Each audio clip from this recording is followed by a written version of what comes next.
Uncle আমরা এখানে কেন আসছি? এখন আমরা রেস্টুরেন্টে আসছি, দেখি এখানে যাওয়ার পথে একটা রেস্টুরেন্ট দেখলাম ছোট। আলহামদুলিল্লাহ, আমি এর আগে একবার আসলাম সকালে, বন্ধ পাইছি। এখন এটাতে একটু চা নাস্তা করবো। আমরা আমরা এখানে আমরা কই গেছিলাম? আমরা তো বহুত দূরে গেছি, আমরা ফেনী যাওয়ার জন্য আসলাম। ফেনী যাইতে পারি নাই, পানির কারণে ফেনী যাওয়া হয় নাই। তবে হাসানপুরের ওইদিকে যাওয়া হয়েছে, হাসানপুর থেকে আসলাম। যাক, আমরা একটু এখানে রেস্ট করি, রেস্ট করার পরে আমরা বাড়িতে চলে যাব। তো আমরা ঘুরাঘুরি করে আপনার কেমন লাগলো? অনেক ভালো লাগছে, ঘুরাঘুরি করে আমরা ভালো লাগছে। যারা পানি বন্দি আছে তারা অনেক কষ্টে আছে, যারা পানির ভিতরে আছে, যারা এখন নিজের ঘর বাড়িতে থাকতে পারতেছে না, তারা আসলে অনেক, তাদের মন খারাপ, দুঃখজনক ঘটনা। এই পানিগুলো আমরা আর কখনো এরকম পানি দেখিনি আমাদের এলাকাতে। এরকম পানি হইব আমরা কখনো কল্পনার বাহিরে, কল্পনা করিনি কখনো এরকম পানি হবে। যাক, আল্লাহ পাকের সব কিছু, আল্লাহ পাকের ইচ্ছা। আমরা কিচ্ছু করার নাই। আমরা অনেক চেষ্টা করছি যাওয়ার জন্য, মনে করলাম যে ওদিকে যাবো, যাই ঘুরে ঘুরে আসবো, কিন্তু যাওয়া হয়েছে না। তো আমি একটু ঘরগুলো দেখি, দেখার পরে আমরা দেখি যেখানে বসবো ইনশাআল্লাহ। না, ঘরগুলো আমার অনেক পছন্দ, ছোট ছোট ঘর তো, চা খাওয়ার জন্য, কথা বলার জন্য অনেক ফাইন লাগে।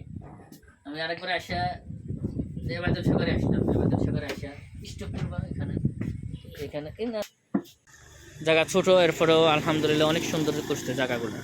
এখন তো বর্ষাকাল, একটু পাতা টাতা তাও পরিষ্কার করলে আরো সুন্দর লাগবে।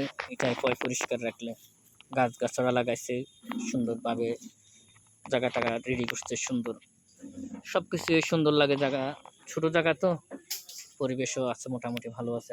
এখন লাভের উপরে বসে চা খাইতে পারবো, সাইকেলও চালাইতে পারবো, হুন্ডা চালাইতে পারবো, সব কিছু চালানো যাবে, কোনো সমস্যা নেই। সিস্টেম সুন্দর করছে, ভালো করছে। লাভের মাঝখানে একটা টেবিলও দিয়ে দিছে চা খাওয়ার জন্য, দুজন মানুষ বসে সুন্দরভাবে চা খাইতে পারবে। ওকে, স্টপ করো, আমরা চা খাওয়ার সময় একটা ভিডিও করবো। যাক, আমরা এখন কফি খাইয়ে এখন চলে যাব বাড়িতে। কফি এত গরম করে, একটু ঠান্ডা হলে বেশি ভালো হয়। হ্যাঁ, সব দিকে ঠান্ডা চলতেছে আর সব দিকে বন্যা।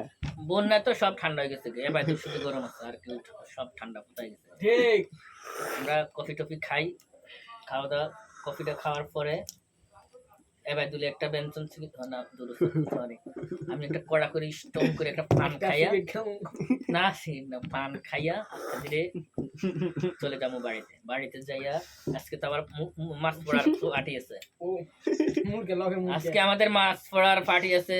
তেলাপিয়া মাছ দস্তি বড়, সবাই সাথে থাকবেন, মাছ পড়া দিয়ে খাওয়া হবে।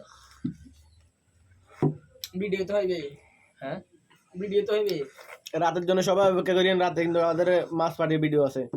রুটি পাম কই, কি বাজারে রুটি পাওয়া যাবে? আমরা নাঙ্গল রুটি একটা দিয়ে দিই ভাই, রুটি স্পেশাল দাও, এই সুদন রুটি, স্পেশাল হ্যাঁ রুটি লাগবে। সুদন রুটির স্পেশাল রুটিগুলো আবার ঠিক আছে, এগুলো আপনার 7-8 টাপ কাটে, মানে লই কাটে একটা, মানে 20 টাকা আগে। আর আরেকবার মুরগি ফাটে দিয়ে দিই। কি তুই যাসকা, বয় পাসকা তুই কি জোকে কাম দিব। তিনজনে একটু অনেক জায়গা ঘুরলাম আসলে, যারা বন্যার পানিতে আটকে গেছে তা করে দেখার জন্য গেলাম। সম্ভব না যাওয়ার মতন কোনো কায়দা কারণ নাই, নৌকা ছাড়া কোনো পথ নাই। তারা অনেক কষ্টে আছে, কোনো কল্পনা করে নাই এভাবে যে তারা এত কষ্ট, ঘর বাড়ি ছাড়তে পানির ঘরের ভিতরে পানি, কখনো কল্পনা করেন এই অবস্থা যে তাদের হবে।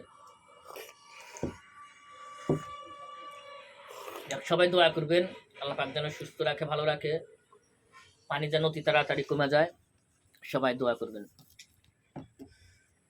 আসসালামু আলাইকুম। আমরা এই মাত্র আপনার ফেনীর দিকে যেতে পারি নাই, আপনার মানে বাইক নিয়ে এসেছিলাম তো, মানে যেতে পারি নাই বন্যা। তারপর আমরা শিলপাড়া দিয়ে গেছি, অনেক অনেক জায়গায় গেছি। সকালে বেরিয়েছি 10টায়, এখন বাজে 4টা। ভিডিও করলাম আমাদের ড্রাইভার সাহেব, আমার আঙ্কেল। এই ভিডিওটি শেষ করে বাটটা খাওয়া দাওয়ার খেলাম বাজারে। এই মাত্র একটা কফি হাউসে আসি, কফি খেতেছি। আঙ্কেল আপনি কিছু বলেন।